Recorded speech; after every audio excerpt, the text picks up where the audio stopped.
మన ఒంట్లో ఎముక అనేది లేకపోతే మనకంటూ ఒక ఆకృతి ఉండదు. మన శరీరానికి అస్తిత్వం అసలే ఉండదు. ఎముకల గురించి ఒక్క మాటలు చెప్పాలంటే అవి మన దేహానికి ఊతగర్రల్లాంటివి. అయితే శరీరంలోని అన్ని అవయవాలకు క్యాన్సర్ సోకినట్లే మన ఎముకలకు కణితుల ప్రమాదం పొంచి ఉంటుంది. ఎముకల్లో సాధారణంగా కనిపించే క్యాన్సర్లు, వాటికి చికిత్సా మార్గాల గురించి డాక్టర్ని అడిగి ఇప్పుడు తెలుసుకుందాం.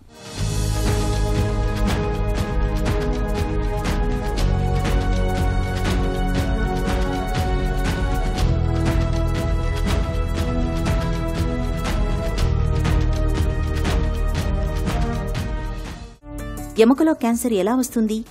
మనకి ఓవరాల్ అన్ని క్యాన్సర్లలో చూస్తే ఎముకలలో వచ్చే క్యాన్సర్ కొద్దిగా రేర్ డయాగ్నోసిస్.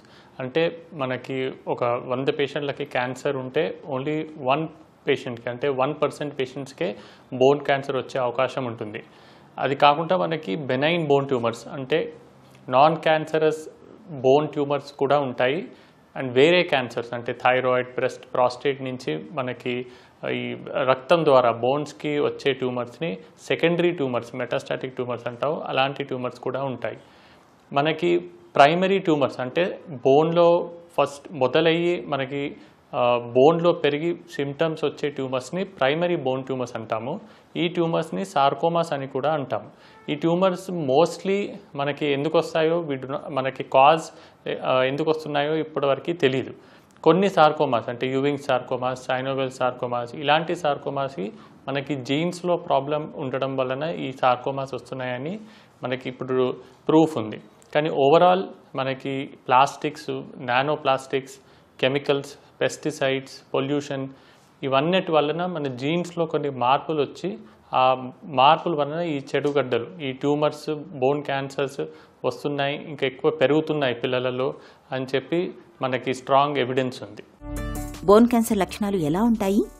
ఎముకలలో క్యాన్సర్ మనకి పిల్లలలో అంటే అప్ టు టీనేజ్ 20 years వరకు కొద్దిగా ఎక్కువ కామన్. వీటిని ప్రైమరీ బోన్ ట్యూమర్ సార్కోమాస్ అంటాం. ఇలాంటి సార్కోమాస్లో మనకి మెయిన్లీ నొప్పి అంటే పెయిన్ కిల్లర్స్ తీసుకున్న మనకి ఈ పెయిన్ తగ్గకుండా ఇంకా పెరుగుతుంటుంది. ఇలాంటి నొప్పిని మనము ఇగ్నోర్ చేయకూడదు.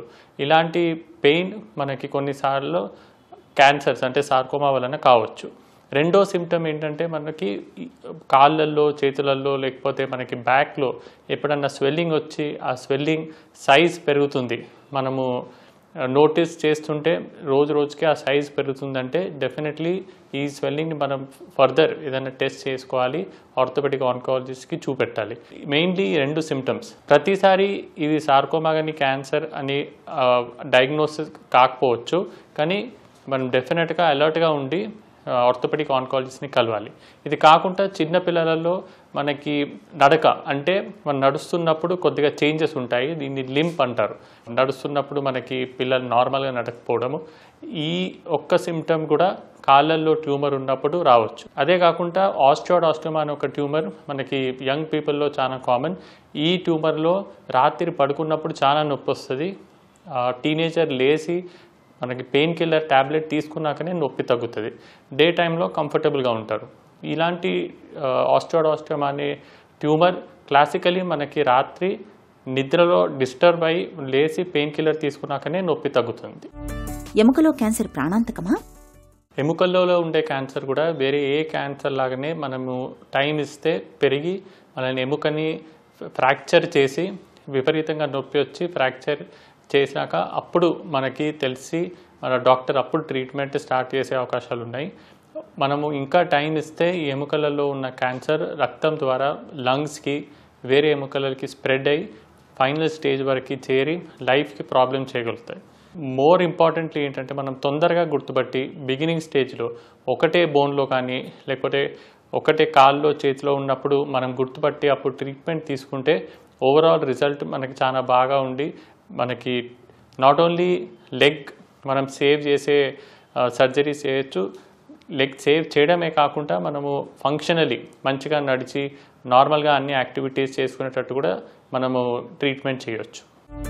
బోన్ క్యాన్సర్కు చికిత్స ఎలా ఉంటుంది? మనకి ఒకసారి బయాప్సీలో మామూలు గడ్డ బెనైన్ ట్యూమర్ అని రిపోర్ట్ వస్తే మనం డైరెక్ట్లీ సర్జరీకి వెళ్ళాలి. మనకి వేరే ట్రీట్మెంట్ ఉండదు.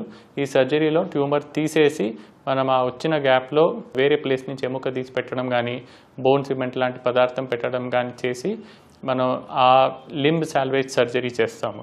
ఇదే సేమ్ బయాప్సీలో మనకు ఒకవేళ క్యాన్సర్ గడ్డ అని సార్కోమా అనే డయాగ్నోసిస్ వస్తే అప్పుడు మన ట్రీట్మెంట్ కొద్దిగా అగ్రెసివ్గా ఎక్స్టెన్సివ్గా ఉంటుంది. అంటే ఫస్ట్ కీమోథెరపీ అని కొన్ని మందులు ఇస్తారు. ఈ కీమోథెరపీ గ్లూకోజ్ లాగా మనకి రక్తంలో ఇస్తారు.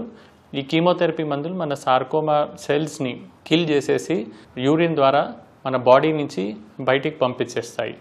ఈ కీమోథెరపీ ఇచ్చిన తర్వాత మనం మళ్ళీ కొత్త ఎంఆర్ఐ స్కాన్ తీసి అప్పుడు లింబ్ సాల్వేజ్ సర్జరీ అంటే కాలైన చేతైన కాపాడే సర్జరీ చేసి మన డీటెయిల్డ్ ప్లానింగ్తో కాలు సర్జరీ మనము కాపాడి అప్పుడు పేషెంట్ని తర్వాత రీహాబిలిటేట్ చేస్తాం. అంటే ఎక్స్టెన్సివ్ ఫిజియోథెరపీ చేసి మళ్ళీ నార్మల్ ఫంక్షన్లా వచ్చేలాగా చేస్తాం. యూజువలీ మనకి లింబ్ సాల్వేజ్ సర్జరీ ఇవాళ రేపు రూటీన్ అయిపోయింది. అరౌండ్ మనకి 90-95% వరకు సార్కోమా కేసెస్లో లింబ్ సాల్వేజ్ సర్జరీ మనం రూటీన్గా చేస్తున్నాము. మన దగ్గర అలాంటి హై క్వాలిటీ ఇంప్లాంట్స్ కూడా ఇప్పుడు అవైలబుల్గా ఉన్నాయి. రేడియేషన్ కీమోథెరపీలతో క్యాన్సర్ నయమవుతుందా? మనకి ఏ బోన్ క్యాన్సర్లో అయినా కీమోథెరపీ రేడియేషన్ థెరపీ ఒక రోల్ ప్లే చేస్తాయి. ఎస్పెషలీ యూవింగ్ సార్కోమాలో రేడియేషన్ థెరపీ ఒక ఇంపార్టెంట్ రోల్ ప్లే చేస్తుంది. మనకి కండరాలలో అంటే మసిల్స్లో వచ్చే సాఫ్ట్ టిష్యూ సార్కోమాలో రేడియేషన్ ఇంపార్టెంట్ రోల్ ప్లే చేస్తుంది. కానీ ఓవరాల్ మనకి సార్కోమాస్లో సర్జరీ అనేది ఒక చాలా important part of the treatment. Chemotherapy రేడియేషన్తో పాటు surgery is the mainstay of the treatment. ప్రతి సిచ్యువేషన్లో ప్రతి పేషెంట్కి మనము X-ray, MRI, biopsy, PET scan ఇవన్నీ డీటెయిల్గా మన ట్యూమర్ బోర్డ్ మీటింగ్లో డిస్కస్ చేసి pathologist, radiologist, medical oncologist, orthopaedic oncologist, ఇంకా రేడియేషన్ ఆన్కాలజిస్ట్ ఒక ప్లాన్ మనకి డీటెయిల్గా రెడీ చేసి ఆ ప్లాన్ ప్రకారము సర్జరీ, కీమోథెరపీ, ఒకవేళ అవసరం ఉంటే రేడియేషన్ థెరపీ ఇస్తాం. క్రయో సర్జరీ, స్టెమ్ సెల్ థెరపీతో బోన్ క్యాన్సర్ను నయం చేయొచ్చా? మనం క్రయో సర్జరీ ఇవాళ రేపు కొన్ని పర్టిక్యులర్ సిచ్యువేషన్స్లో కొన్ని క్రైటీరియాలో క్రయో సర్జరీ అని చేస్తున్నాము. ఈ క్రయో సర్జరీతో పాటు మనకి బోన్ని, మన ట్యూమర్ ఎఫెక్ట్ అయిన బోన్ని మనం ఆపరేషన్ థియేటర్లో తీసేసి ఇమీడియట్గా అదే టైంలో మనం రేడియేషన్ డిపార్ట్మెంట్కి ట్రాన్స్పోర్ట్ చేసి వాళ్ళకి ఇస్తే వాళ్ళు ఒక 25 నిమిషాలు మనకి 50 గ్రే అని స్ట్రాంగ్ రేడియేషన్ ఈ బోన్కి ఇచ్చి మనకి రిటర్న్ పంపిస్తారు. ఆ బోన్ మనకి ఒక 25 మినిట్స్ రిటర్న్ రాగానే ఆ బోన్ని మళ్ళీ క్లీన్ చేసేసి ఆ పేషెంట్ ఓన్ బోన్ మళ్ళీ తన కాల్లో కానీ చేతిలో కానీ ఫిక్స్ చేస్తాము. ఈ ట్రీట్మెంట్ని ఎక్స్ట్రా కార్పోరియల్ రేడియేషన్ అంటాము. ఇలాంటిదే క్రయోథెరపీ అని చెప్పేసి మనం ఆ బోన్ని లిక్విడ్ నైట్రోజన్లో మనం డిప్ చేసి స్టెరైల్ చేసేసి ట్యూమర్ని చంపేలా చేసేసి మళ్ళీ పెడతాము.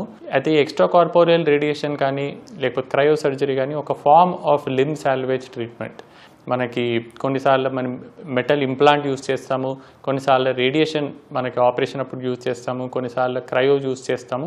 ఇవన్నీ మనకి different forms of limb salvage treatment. అంటే మనకి కాలు కానీ చేతి కానీ కాపాడే సర్జరీ చేసేటప్పుడు మనకి ట్యూమర్ సైజ్, ట్యూమర్ లొకేషన్ అంటే ఏ బోన్లో ఉంది, ఆ బోన్లో ఎక్కడ ఏ పార్ట్లో ఉంది, ఆ క్రైటీరియా ప్రకారం మనం ఈ డిఫరెంట్ సర్జరీస్లో ఒక సర్జరీ మనం మోస్ట్ సూటబుల్ సర్జరీ చూస్ చేసుకొని అది మనం పేషెంట్కి ఎక్స్ప్లెయిన్ చేసి ఆ సర్జరీ చేస్తాం. తొలి దశలో పసిగట్టి చికిత్స తీసుకుంటే ఎలాంటి క్యాన్సర్ నుంచైనా మనం బయటపడవచ్చు.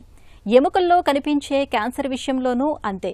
కణితులను ముందుగానే గుర్తించి కీమో, రేడియేషన్ తీసుకుంటే బోన్ క్యాన్సర్ నుంచి సులువుగానే బయటపడవచ్చు.